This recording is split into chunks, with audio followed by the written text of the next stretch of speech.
सुनाओ Indian railway finance corporation. अब देखिए 136 रुपए 21 पैसे का प्राइस हमें देखने मिल रहा है एंड यहाँ पर हमारे सामने इंटरडे में प्रॉफिट बुकिंग हुई है 140। बहुत ही कठिन लेवल्स हैं यहाँ पर आईआरएफसी के अंदर जो कि हमें क्रॉस करने हैं। बट बात यहाँ पर नहीं है, बात है कि Q3 के नंबर्स आने वाले हैं। ज्यादा टाइम नहीं रह गया है, 20 जनवरी को नंबर है। नंबर कैसे आने वाले इसके ऊपर बात करते हैं, उसका इंपैक्ट क्या पड़ेगा, पॉजिटिव नेगेटिव, वो भी हम बात करते हैं। लेकिन सिर्फ और सिर्फ Q3 के नंबर ही इंपॉर्टेंट है नहीं, आप देखेंगे Q3 के नंबर के 10 दिन बाद ही आपके सामने बजट है, तो काफी एक्शन भरा रहने वाला है सिर्फ और सिर्फ आईआरएफसी के अंदर, क्योंकि आप एक एफएंडो के पार्ट हैं तो ये भूलिएगा नहीं। एंड आप देखें 1 जनवरी की जो प्राइस था इस स्टॉक के अंदर 151 रुपए 88 पैसे का था। आज की डेट में 136 रुपए 14 पैसे का प्राइस देखने को मिल रहा है, 10% की घाटे में है। यहां पर अगर आप देखें तो आज की डेट में 151 भी छोड़ दें तो हम देखेंगे 230 रुपए के आसपास का हाई था। वहां से अगर आप कैलकुलेट करेंगे तो ये लॉसेस काफी बड़े हो जाते हैं। क्या यहां पर बजट के टाइम ये लॉसेस कवर हो सकते हैं, डिपेंड करेगा आपका Q3 के ऊपर, बहुत ज्यादा डिपेंड करेगा। बट क्या पूरे लॉसेस कवर हो जाएंगे, ये थोड़ी सी शंका वाली बात है। एंड अभी जो आईआरएफसी के नंबर आने हैं, देखिए नंबर कैसे आएंगे ये तो किसी को पता नहीं है, बट जिस तरीके की डिमांड और केपेक्स में कमी हमें देखने को मिल रही है, हो सकता है कि नंबर सेल्स के मुकाबले यहां पर जो क्वार्टरली सेल्स यहां पर आई थी सितंबर में, वो शायद दिसंबर के टाइम शायद उतना ग्रो ना हो, पॉसिबल है। अगर यहां पर नेगेटिव ग्रोथ देखने को मिलेगी सितंबर के कंपैरिजन, तो ये काफी खराब इंपैक्ट डालेगा स्टॉक के ऊपर, ये आप समझ लीजिए। और अगर यहां से सितंबर के यानी कि 6,900 करोड़ की जो सेल्स है, इससे अगर थोड़ा सा भी इंचअप नंबर आ गया तब भी काम चलाया जा सकता है। इनफ नहीं है, काम चलाया जा सकता है, क्योंकि हाई वैल्यूएशन पर आईआरएफसी अभी भी एग्जिस्ट करता है, ये आपको ध्यान में रखना चाहिए बात। तो 6,900 ये मार्क जो है काफी इंपॉर्टेंट रखता है। अगर इससे ऊपर आया तो बढ़िया है, अगर अदरवाइज यहां पर अगर इससे थोड़ा सा भी यहां पर वीकन रहा, नंबर्स खराब हो जाएंगे। ऑपरेटिंग मार्जिन में कुछ बात ही नहीं करें, क्योंकि एक्सपेंसेस होते नहीं है आईआरएफसी के, तो ऑपरेटिंग मार्जिन सीधा सीधा या तो 99% होगा या 100% होगा।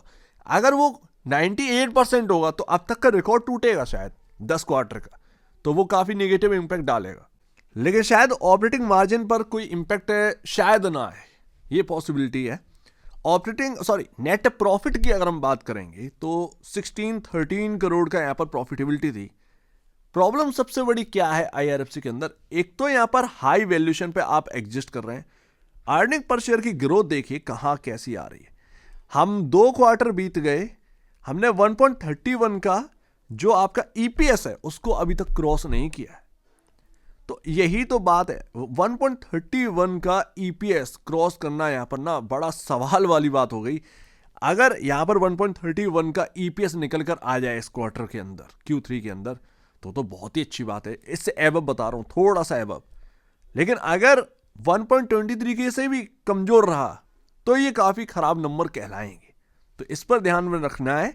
एंड एफएंडो का पार्ट है तो अभी से कहीं ना कहीं पोजीशनिंग होनी है आईआरएफसी के अंदर, क्योंकि 2 दिन संडे सैटरडे में निकल जाएगा, उसके बाद सीधे आप नंबर्स की तरफ बढ़ जाएंगे। एंड जिस तरीके की रैली है उसके अंदर आपका ग्रोथ नहीं है, ये तो बिल्कुल सत्य बात है, आप इसको झुठला नहीं सकते। मेरा यहां पर कहना था लमसम जब ये 230 के अराउंड था, 220-230 के अराउंड, मैंने आपसे कहा था कि प्रॉफिट बुक करिए, क्योंकि ये जो लास्ट बजट यहां पर निकल रहा है जो जुलाई में पड़ा था, वो अगर यहां पर ना पूरा यहां पर इवेंट पूरा हो जाएगा, कहीं ना कहीं प्रॉफिट बुकिंग आई एंड ये फिर नीचे जा सकता है। कब चला जाएगा पता नहीं, बट थोड़ा थोड़ा प्रॉफिट बुक करते रहिए। अगर वो बात किसी ने उस वक्त मानी होगी तो कहीं ना कहीं आज वो बहुत बेनिफिट में होगा, क्योंकि 230 से सीधा 130 के आसपास का यहां पर प्राइस देखने को मिल रहा है। 100 रुपए का आपका सीधा यहां पर जो है ना लॉस है, एंड कोई रिकवरी देखने को नहीं मिली। तो उस वक्त क्या है क्या कि बहुत हाइप था, 1,000 रुपए हो जाएगा या 10,000 रुपए हो जाएगा, ऐसी ऐसी बातें निकल कर आती थी, बड़ा अजीब लगती थी ये बात है कि कैसे हो जाएगा भाई साहब, 2 लाख करोड़ का तो मार्केट कैप है, 10 टाइम कर देंगे तो 20 लाख करोड़, रिलायंस तक पीछे रह जाएगी, क्या ये होना पॉसिबल है? तो लोग अपने दिमाग से हटकर चीजें सोचने लगे, वो ये देखने लगे कि क्या चल रहा है मार्केट के अंदर, प्राइस क्या है, सस्ता है बाई कर लो, बस इतना।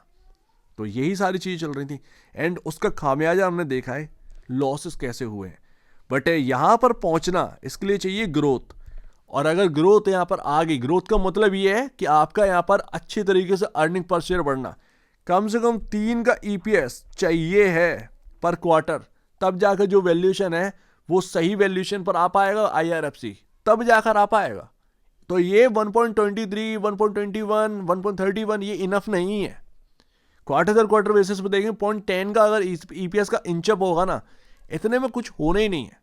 एंड ये जो ट्रेंड लाइन आपको याद होगी, ये चल रही थी मोस्टली PSU स्टॉक्स के अंदर। मैंने 2024 से ही कवर किया था, ये ट्रेंड लाइन सब मैंने ही बना के दी, शायद ही किसी यूट्यूबर ने ये सब बात करी हो।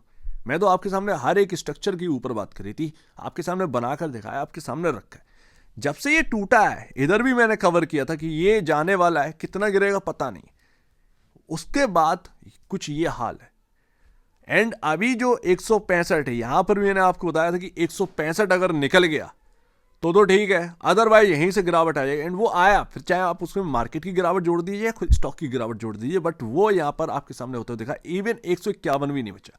तो अभी जो इंपॉर्टेंट लेवल है इस स्टॉक के अंदर, वही 132 रुपये, 132 रुपये 90 पैसे जो है वो यहाँ पर संभला हुआ है। बस कैसे भी ये स्टॉक उसी को बचाने की कोशिश कर रहा है, लेकिन थोड़ा क्लोजली आप वॉच करिए, थोड़ा क्लोजली वॉच करिए कि आज 140 रुपये से प्रॉफिट बुकिंग क्यों आई, ये आप देखिए थोड़ा सा ध्यान से। ये जो पैटर्न है ये काफ़ी ख़राब पैटर्न है। एंड उस हिसाब से ये आपका बनता है 140 रुपये। यस, 140 रुपये क्रॉस करना आसान नहीं है अब IRFC के लिए। तो रेजिस्टेंस पर रेजिस्टेंस बनते चले जा रहे हैं। एंड लास्ट मूविंग एवरेज क्या करें, जो आपको ये लाइन दिख रही है ना, ग्रीन, आपको बैगनी, आपको लाल, ये आपकी मूविंग एवरेज है। 200 डेमा आपका अभी भी 164 पर है। ये आपका यहां पर आ चुका है 152 के राउंड, आपका 100 डेमा। एंड ये आपका जो 50 डेमा है वो 149 के राउंड है। तो आपका मूविंग एवरेज कहां है, आप कहां है। एक बात तो यहां पर क्लियर हो गई कि जब तक ये 160 165 के ऊपर नहीं चलेगा तब तक इसके अंदर एक बड़ी रिकवरी नहीं आएगी। क्योंकि यहां पर ना 2 बार कोशिश कर चुका है, 160 से गिरा, फिर वापस गया, 165 गया। ये आपके सामने है, ये पहले 160, ये 165। तो ये साफ साफ दिखाई दे रहा है कि 160 रुपए, 165 रुपए, ये जो जगह है बॉस, इसको क्रॉस करना ही पड़ेगा, अदरवाइज काम नहीं बनेगा। सो उम्मीद है काफी कुछ आपको समझ में आया होगा। आपके सामने टेक्निकल और फंडामेंटल बेसिस पर करनी क्या है, वो तो महंगापन दिखाई दे रहा है, वो तो है ही, एंड उसको बदल नहीं सकते।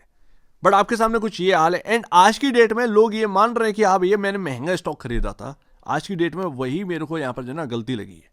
तो ये बात है। बट एक अच्छी इन्वेस्टर वही है जो अपनी गलती को एक समझे एंड उसमें स्ट्रेटजी बना के काम करे कि भैया कैसे मुझे निकलना है, कैसे मुझे यहाँ पर काम करना है IRFC के अंदर। अगर मैं हाईली लेवल पर फंसा हुआ हूँ, मुझे लोअर लेवल भी देखने को मिल रहे हैं, क्या मुझे स्ट्रेटजी अपनानी चाहिए, निकलने की बात करनी चाहिए, बस इतना है, इससे ज़्यादा और कुछ भी नहीं है।